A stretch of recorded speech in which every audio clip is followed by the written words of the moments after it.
be recorded. All right, everyone, welcome to the CPC meeting. This is our quarterly meeting. And before we get into too much, I did want to go ahead and start with a roll call here. So I'm just going to go ahead and go through and call everyone whose name that I see attending. And then at the end, if I missed you, please let me know. Okay, we have Andrew Smith. Andrew, are you there?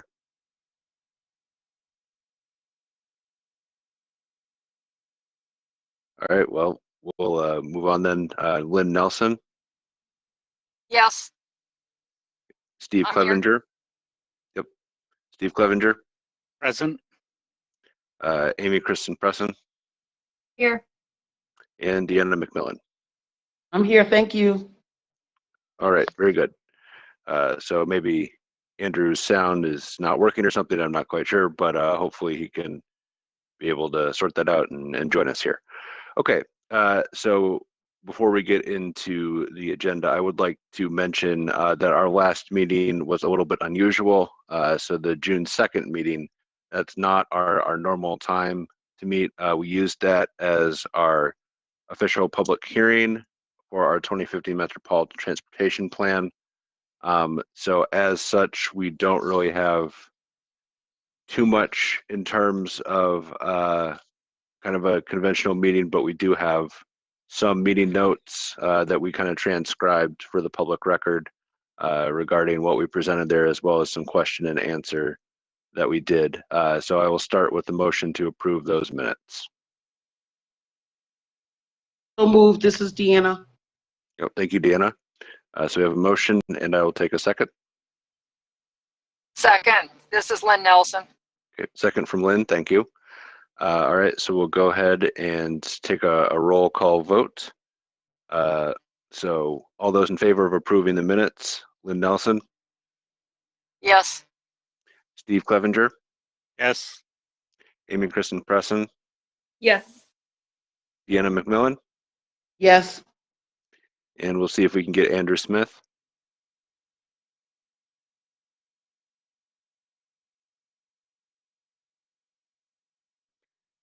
Looks like we're still not able to get Andrew, but I see that Bill Arthur has joined us. Hi. Hello, Bill. Thank you for taking some time to hop in. Yep. So before we get into the Infrastructure Investment and Jobs Act funding update, I did have one other small kind of update that didn't make the program, but I just wanted to mention quickly. So we have been involved in something called the Greater Lafayette Northern Connectivity Study, which looks at a potential future connection from where US 231 and Sagamore Parkway, that intersection kind of ends by Meyer Menards there, and looking at getting some connectivity between that area and Interstate 65. So this has been an ongoing study that we have done kind of in partnership with the Indiana Department of Transportation. And recently we've kind of had what I would call a scope change of sorts. So it had been done as what we call a PEL study, a planning environmental linkages study. And basically that kind of study looks at, is there a need for something between some sort of transportation solution in a certain area. And after some further conversations with the Indiana Department of Transportation, we sort of realized that we're a little bit past the stage where we would be doing that type of study. So we need to change it to another type of study, a corridor study. So we have a meeting tomorrow to kind of firm some of that stuff up. So I just wanted to let everyone know that that study is kind of changing a little bit in scope, and hopefully that this means that we will be able to get things moving a little bit on this. This is something that has kind of been identified in our long-range transportation plans for a while now, getting a connection between US 231 and Interstate 65. So it would be a 231 extension, essentially in our minds. And we're hoping to kind of get that moving a little bit, like I said. And basically, I wanted to kind of let everyone know, because we do occasionally get questions about that. It is something that's still in the very, very preliminary early stages. So we don't even have an alignment identified yet where we, would want to put it in exactly where the road's going to go. We just have a very, very rough estimate of where this project might be put into place. But wanted to let the committee know about that. So I'll open up the floor for questions. Before that, I would like to note that I see that Nick Harvey has joined us in progress. So just for the minutes, thank you for joining us, Nick. And at this time, I'll take any questions about the Greater Lafayette Northern Connectivity Study. Hey, This is Tim, does that- Deanna. Why don't we have Deanna go ahead, and then Steve? Yep. Okay, thank you. Sorry about that, Steve. I wanted to know if if there would be a series of public meetings or any way of getting the word out as the study gets underway to let people in the community know what's happening. Yes, that's a great question. There absolutely will be, as part of the public outreach process. We know that there are many people who have homes fairly close to where a road might be built that would want to have some say in where the road would go, or if a road is even appropriate, perhaps. So there will be some. We don't have any scheduled yet, but there absolutely will be some, assuming that this study advances. Yeah, that's great, because I think if people are informed, then they'll be less likely to balk once our plan is underway. Yeah, so just for a little bit of additional context for the record, so this is this has been an ongoing project to, extend US 231 from, where it started to even where it is now. So this has been just ongoing for years and years and years. And in the past, we've definitely had some heavy public engagement throughout the early phases of the project. And that will continue for any future projects that may be planned. Okay, So we're going to use great. Thank you. a similar strategy to what we've done in the past. Okay, we had a question from Steve. Yes, I was just curious if it includes not just I-65, but back over to 43. That's a very good segment is question, Steve. included. Mhm. Yes. So we would like to also get that eventually, but that would be a separate phase. Okay.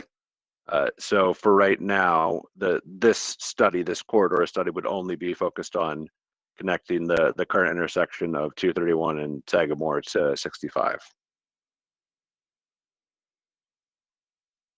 Do we have any other questions about this project?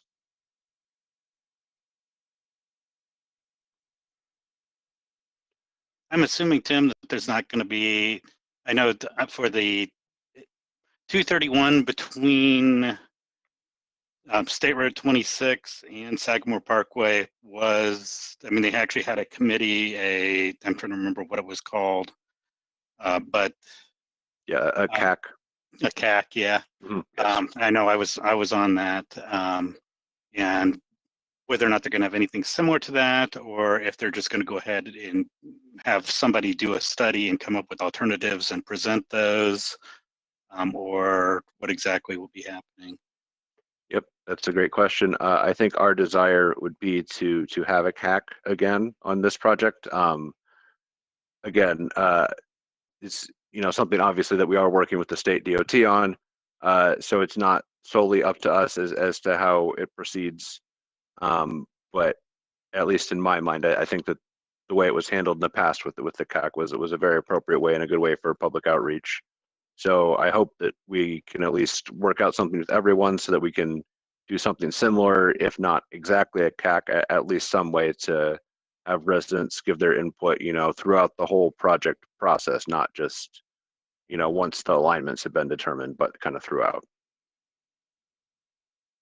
And I believe there are probably also comments from the CAC in the reports, probably, that do state some ideas about the intersection of Sagamore Parkway and 231, and when it goes north, because I know there was a desire to possibly leave room, for instance, for an interchange or some type of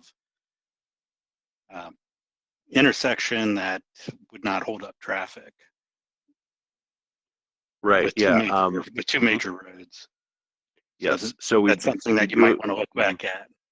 Yeah, I do have in fact, I actually have a binder in my office of all of the minutes and suggestions and feedback we collected from those meetings, as well as we do have, it's a little bit older study, but a study that was done with the previous phase that included a little bit of information about this phase, let's call it. So we have some historical documentation like you're talking about, Steve, available to us, yes.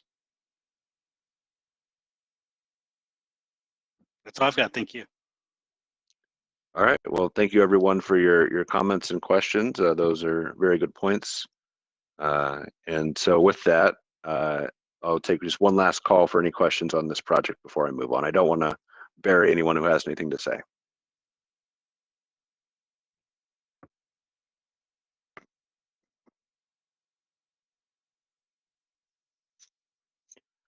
Okay, it sounds like we are ready to move on. So this next item, so this is something that the United States Department of Transportation put together. So what this is with the new transportation legislation that was passed near the end of last year, which is either the Infrastructure Investment and Jobs Act or the Bipartisan Infrastructure Law. I've heard it called both things. We tend to use the IIJA as the acronym, which is what it shows up on the agenda as. But yeah, so this is part of that. This is a new program. It's called the Safe Streets and Roads for All program, which is an opportunity for some grant-based funding that we can use for a project that improves safety in the county potentially. So I'm going to kind of walk us through, first of all, what this program is, and then I'm going to talk about specifically what we're looking to do in Tippecanoe County in terms of applying for grant funding. So what I did is I went on the US DOT website and was able to find this PowerPoint presentation. There is a little bit of information in it that was specific to a webinar that was held back in April. So you're going to skip through a few of these slides pretty quickly since they don't really apply to this group tonight per se. But I thought that this had some pretty good information that was complete enough for our purposes, and it saved me the time of trying to make my own. So I borrowed theirs since it was publicly available on their website. Okay, so with that, we will skip the first couple because these do not apply to us very much. Okay, so this is where I want to start. So with this new act, the IIJA, these are kind of some of the strategic goals that the Federal Highway Administration under the U.S. Department of Transportation has. So you may notice at the top there in the orange is safety, and that's kind of one of the biggest things that this grant funding focuses on, although it really does have some elements of some of these other things, including, economic strength and global competitiveness. There's definitely an equity component, climate sustainability, transformation and organizational excellence, but this is primarily regarding safety of the traveling public. And one of the big things that this adds, which doesn't apply to us as the MPO, but this funding is available to tribal governments, which is, I think, a great thing. So I do hope that some of those folks will be able to apply for and get some of this funding. We'll maybe talk a little bit more about that later. Okay, so this is kind of some of those statistics that you see that you don't really like to see, but they kind of set the framework for where we are in the U.S. So you can see some numbers about traffic crashes around the world, how many lives are lost, as well as how many are lost on U.S. roads. So these numbers, you see this 39,824. So those were lives lost on the U.S. roads in 2020. And I did want to just point out that that was the year of the pandemic. So even with fewer people taking trips, we still had almost 40,000 people die on U.S. roads in 2020. It was a lot lower in Indiana. Obviously, it wasn't the full 39,000. That's the whole number for the U.S. I don't have the Indiana numbers offhand, so I can't quote those. But yeah, so this is a lot of people. And then the last number on this slide you see is pedestrians killed, and that's kind of going to be what we're going to focus on a little bit going forward. But we'll get there. Okay. So this kind of shows a breakdown of where some of the fatalities are happening. So again, these are national numbers, although I would say the trends in Tippecanoe County are fairly representative of this. They may be a little different one way or the other, but overall, we definitely do have some fatalities that occur here in Tippecanoe County, including some fatalities to bicyclists and pedestrians over the years. So this is not something that we're immune to by any means. And so, yeah, just quickly going over these graphs. So this first one shows fatalities by whether a road is in an urban area or in a rural area. And then the second one shows, again, whether it's in an urban or rural area, and that breaks it down by what we call functional class as well.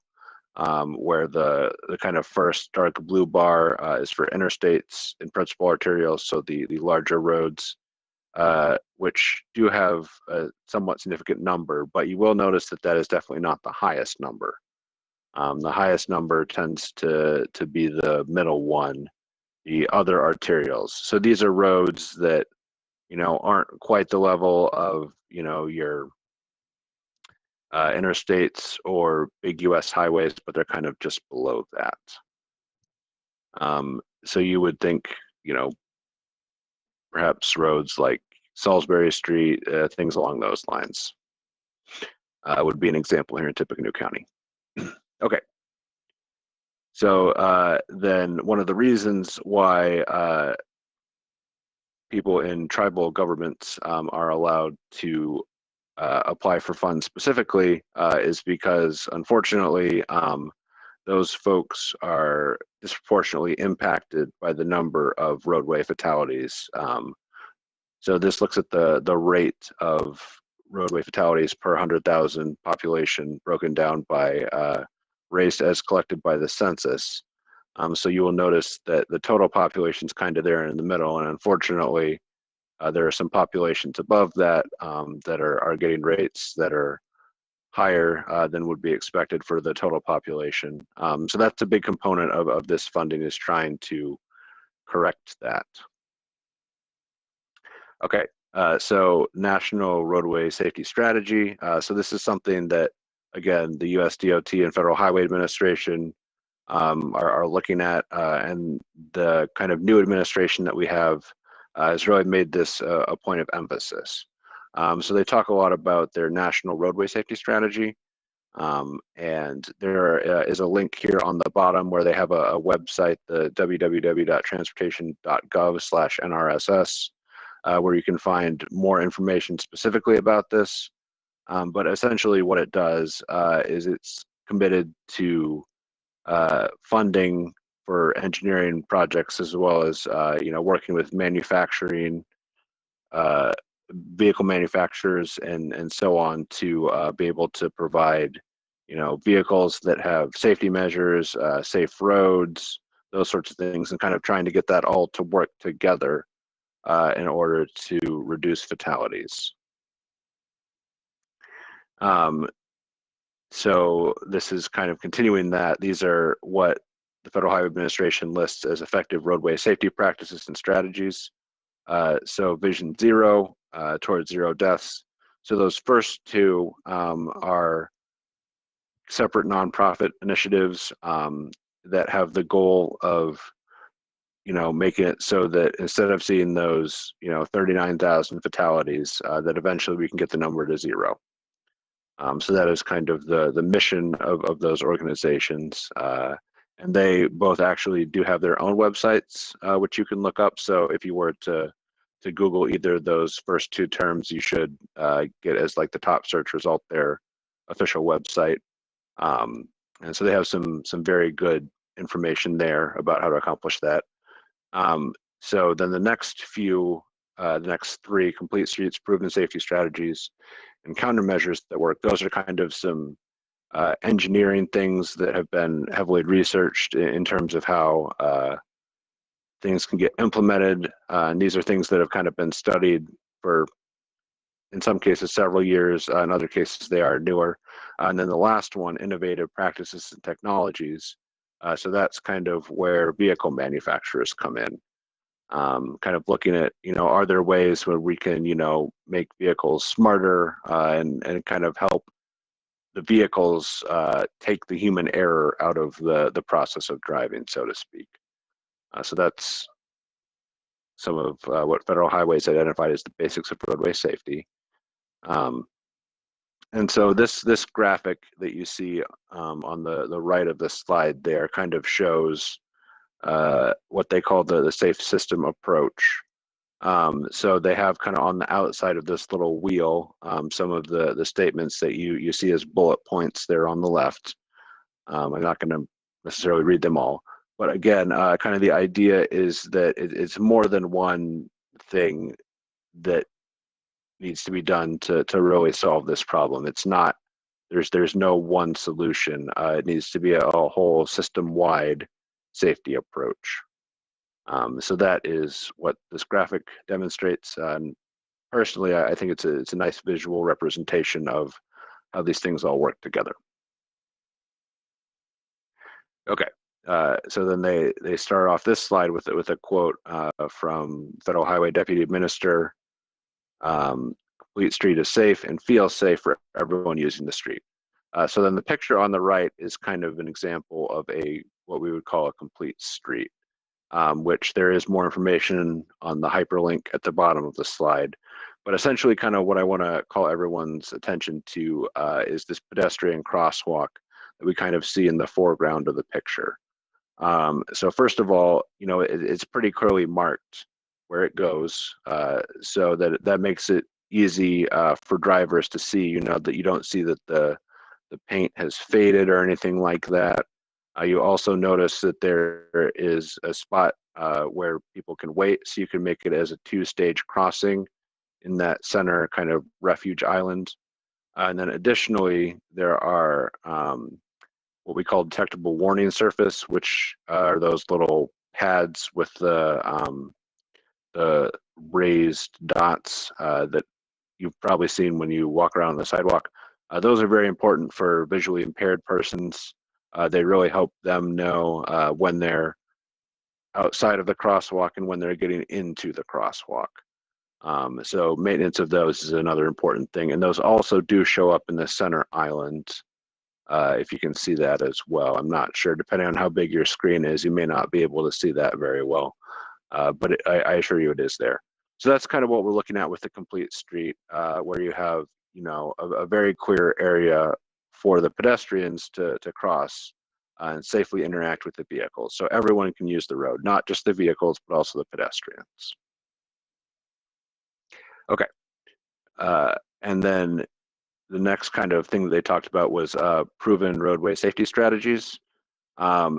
So the Federal Highway Administration has been studying a lot of these for a while, like I said, and they have given some examples of countermeasures that they call proven safety countermeasures, which again are things that they've done some pretty extensive research on, and those are kind of shown off to the right there. So we did talk about a few of these a little bit with so crosswalk visibility enhancements. That's really about crosswalk lighting. We didn't quite necessarily see that in the last picture a ton, but yeah, complete streets, those sorts of things.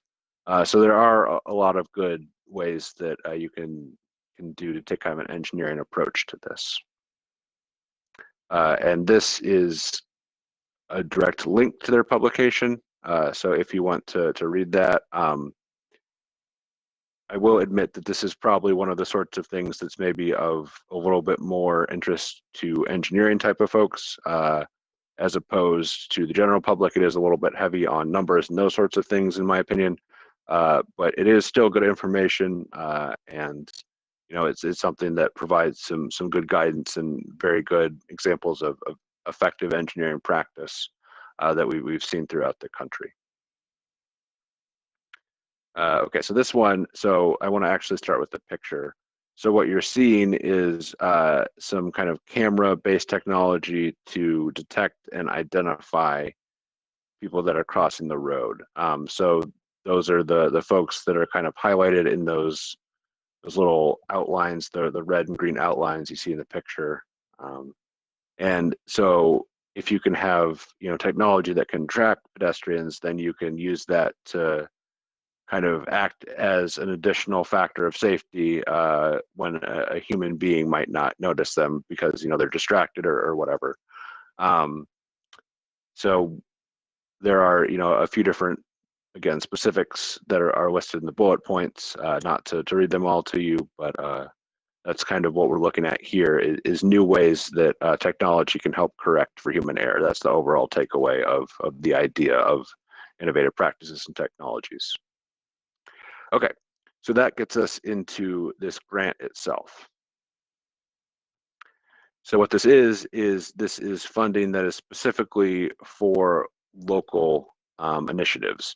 So the state DOT does not use any of this funding. This is only for local governments.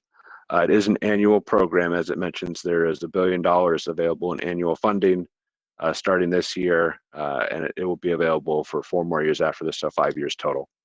So that is kind of the genesis of this. And then so eligible recipients. So the top one, metropolitan planning organizations. The Area Planning Commission, Tippecanoe County, is the official metropolitan planning organization for Tippecanoe County. So we are eligible to apply for this. Additionally, a political subdivision of a state can apply. So one of the cities could apply. Federally recognized tribal government doesn't apply to us as the MPO, but important to note, as well as multi-jurisdictional groups comprised of the entities above. So you can have a partnership in applying for this grant funding. It's not necessarily that you can only ever have one entity do it. You can cobble together multiple jurisdictions if that would be beneficial, which is actually what we're doing for our application for this, which I will be getting into later after I kind of continue to explain what's going on specifically with how this program works. Okay, so like I said, the funding, there's $1 billion annually available between FY22 and 26, so there's 5 years available in this bill. And they kind of divide it into 2 different categories. So the first category is what they call action plan grants.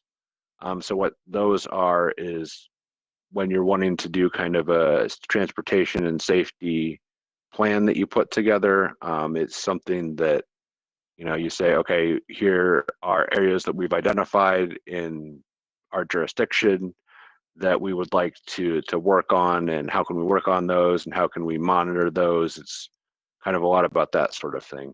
And then the second thing, what they call implementation grants, is more of what we would think of as putting kind of a physical project in the ground. So this would be something where you do some of those proven safety countermeasures that were shown on previous slides. It is something where local governments do have to come up with a 20% match of the total cost. So this is one of the reasons why it's beneficial to partner with different local governmental organizations, so you can kind of split up the burden of getting that match, that 20% match money in place. And additionally, they do have some other rules where each state can get a maximum of 15% of the total funding in any given fiscal year. So this kind of prevents the larger states from getting too much of the money. That realistically they still are going to get a good chunk of this. 15% is fairly significant. So I would imagine that, California is going to get 15%, for example, and I don't think Indiana will be at 15. We will be a bit lower than that statewide. But yeah, so that's kind of the main thrust of this slide. So moving on, so this kind of is a pictorial depiction of how a comprehensive safety action plan, which is the first type of grant that you can apply for, an action plan grant, would look, and some of the things that you would need to consider if you're applying for one of those. So I don't want to spend too much time on that because we're not applying for one of those. And these are some examples of supplemental action plan activities that you can apply for grants for. Again, don't want to spend too much time on that. Okay, so implementation grants. So this is what we're applying for, kind of trying to get a project in the ground. So these strategies have to be identified in an action plan. Now, because of some of our other planning efforts, we have been able to go through and do what they call a self-certification, that we do have these projects in already established plans. So the project that we're applying for, we believe does meet that requirement. So we think we're good on this front. And so on this slide, then when you're applying for one of these implementation grants, there are several different criteria. So this slide is basically telling us kind of how applications will be scored. And what we've found out from some other guidance, so as far as we understand, these are kind of in order of priority. So point A, where it says, project is likely to significantly reduce or eliminate transportation related fatalities and serious injuries involving various road users, et cetera, et cetera. So that's like the most important thing. So that will be given the most weight. And then the item that will be given the second most weight then is item B, where the application would demonstrate engagement with a variety of public and private stakeholders. And when I get into the project, I'm going to explain why we think, in particular, our project does hit those two items pretty well, which is why we chose it as the one to apply for.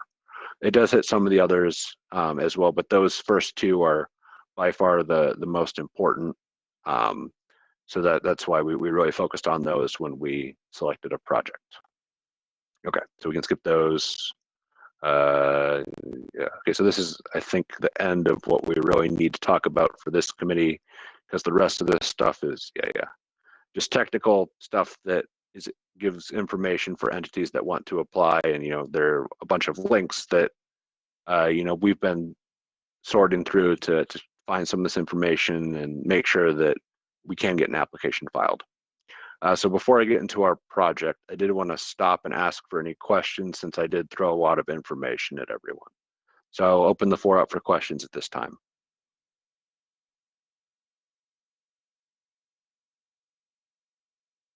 Tim, this is Amy. I know you went through some of the examples of the complete streets and lights and everything to increase safety, and I'm wondering if either public transit or increased bike infrastructure would count as increased safety because it gets cars off the road? Yes, those are definitely applicable types of projects. Even the list on the slide there wasn't necessarily an exhaustive list. Those were just some examples. If you were to dig into some of these links, I know this has a lot of links, but if you were to dig into some of those, you could see even more examples of different types of projects that apply, including both those things that you mentioned, Amy. Okay, thanks.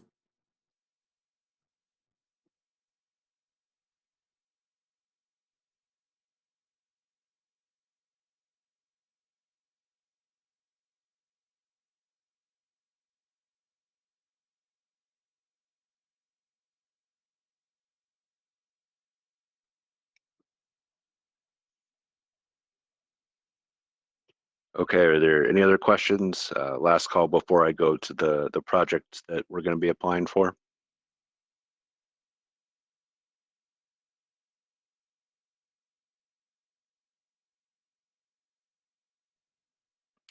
All right, I will take that as a no. Okay, so after looking at different candidate projects and talking to our local government engineers, what we settled on is this trail project, which starts kind of down by Sagamore Parkway here, goes up along 9th Street, continues to head north on 9th Street, then goes over to Swisher Road here, and then follows that until we get up to the entrance.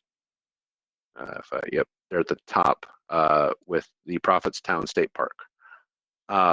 So this then would also tie into Prophetstown's internal trail system. So there are a couple reasons why we chose this project. One is that back in 2013, there was a bicycle fatality along North 9th Street. So from that perspective, it sort of meets the criteria of increasing safety by providing a safer path for cyclists. And then additionally, there has been a lot of public engagement that has been done. So the Wabash River Enhancement Corporation has really been working hard on their Greenway Corridor, I believe is the name of the overall project. I think it maybe says here. Yeah, the Wabash River Greenway, they're at the bottom, yes. Yeah. So this is part of a plan that they have. So again, that kind of checks the box where we can demonstrate that this project has been in an existing plan. So it's not something that will take a ton of time to start from scratch. That is one of the things that they're looking at, is kind of how ready projects are to go. So if something is in its early stages, that's not really the intent of this grant. The intent of this grant is to get projects constructed that have planning available for them, but maybe just don't have the funding available to be able to move them forward through other funding sources. So those are kind of some of the big reasons why we chose this project. And I guess maybe this is probably a good time to open up for questions or comments for anyone about this.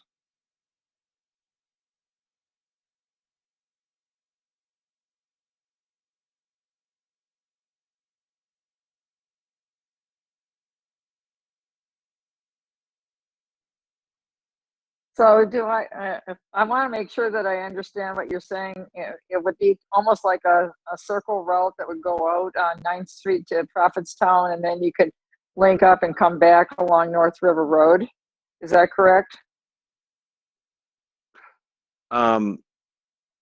Yeah, so yes, the Wabash River Heritage Trail, it would tie in with that, yes. So you could make a loop, that is correct.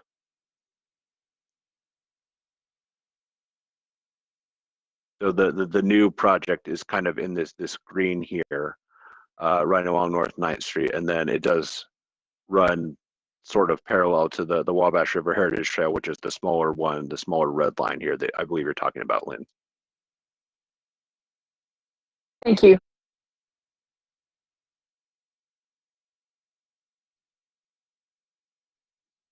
Hey Tim, does this project include access across that Tippecanoe County Bridge project on the north side? Yes. So this map doesn't fully show it, but there are some plans for how to get across there. Yes, and those are. So this project, we actually attempted, not we as the Area Plan Commission, but locally we attempted to get some funding from another source, the RAISE grant. Unfortunately, the application didn't go through for that. So we're essentially reapplying for it for another for this funding source, the SS4A grant, because we think that those funds also, this project also addresses some of the considerations for that funding as well. But yes, it does get across the bridge. Tim, the south end of the project is at Sagamore? Is that what I'm saying? Yes, Thank it you. should Okay. tie into the existing. So there's this 9th Street side path, so you should be able to, use that to get Ah, right. around. Right. Mhm. Great. All right. Thank you. Okay.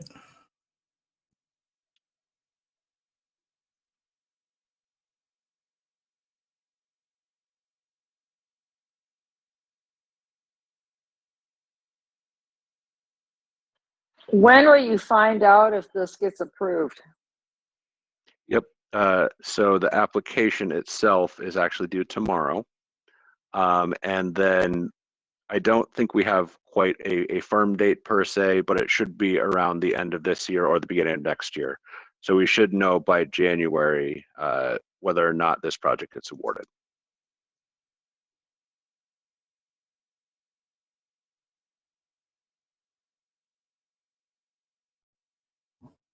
And Oh, I have did you want to. mentioned the, sorry, go ahead. I was going to say I did want to mention. Have you mentioned Why don't you go ahead, Bill?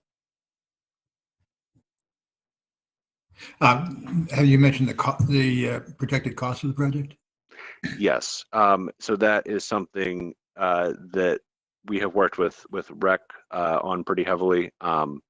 So in order to get this type of grant, you do have to demonstrate that you were able to put in the 20% local match. So the REC board, we brought this before them, and they were comfortable that the match can be met. I believe the overall total cost is going to be around 10 million for this whole project. So that would mean we would need to get 2 million locally, if I'm remembering those numbers correctly. I don't want to say that that's exactly the number because I'm going off the top of my head, and sometimes I do get numbers mixed up between one project to another. But I do know for sure that we have talked to the REC board, and we are comfortable that funding is available locally for the match part. Thank you.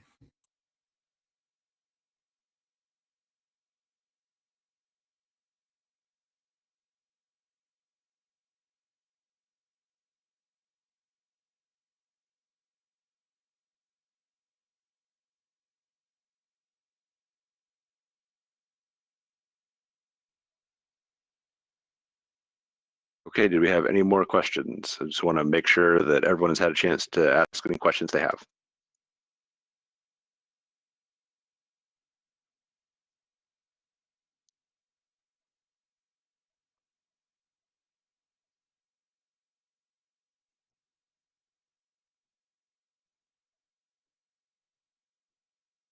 All right, well, hearing none, we will move on to item 3 on our agenda, which is taking questions, comments, and suggestions.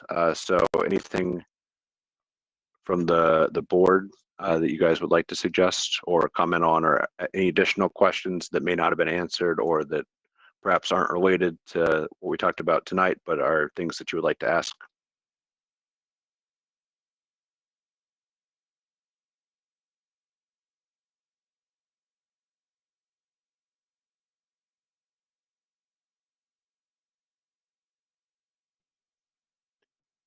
I will also ask, have we seen any comments on the stream, Aria? Nothing on Facebook or YouTube at this time. Okay. So we don't have any stream comments. So we will give those folks just another minute or so to ask any questions. But again, if there are any from the committee, please feel free to go ahead and voice those at this time.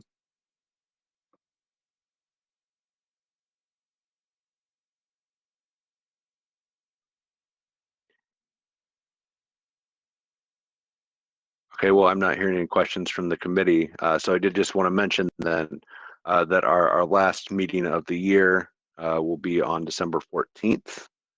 Again, that will be a virtual meeting, so it'll be the same time, 6 p.m.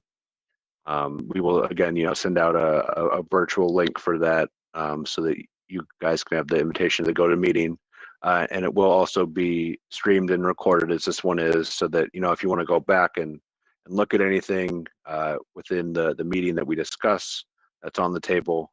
So, you know, if you want to go back and look through some of those slides that I presented tonight, feel free to watch the recording.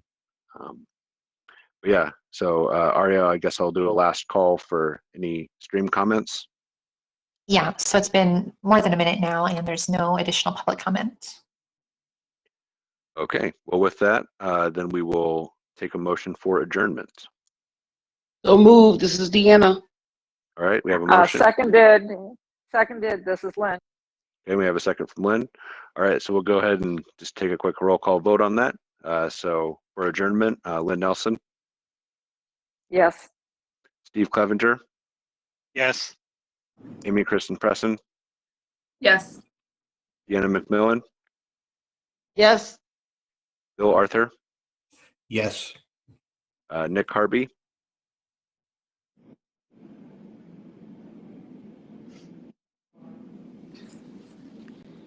I'm not sure, I can't quite hear Nick, so we'll circle back to him, and then Andrew Smith. Yes. All right, so Nick, not sure if we have your audio or not.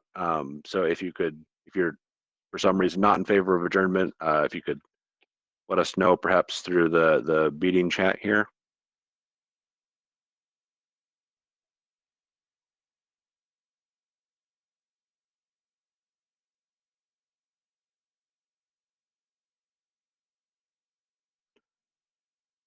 Okay, well, I will take that as the fact that we're all in favor of adjournment. So thank you all for coming tonight, and I look forward to talking to you again in December. Thank you for a great meeting. Have a good night, everyone. Thank you, Thank Tim. you. Thank you. Good night.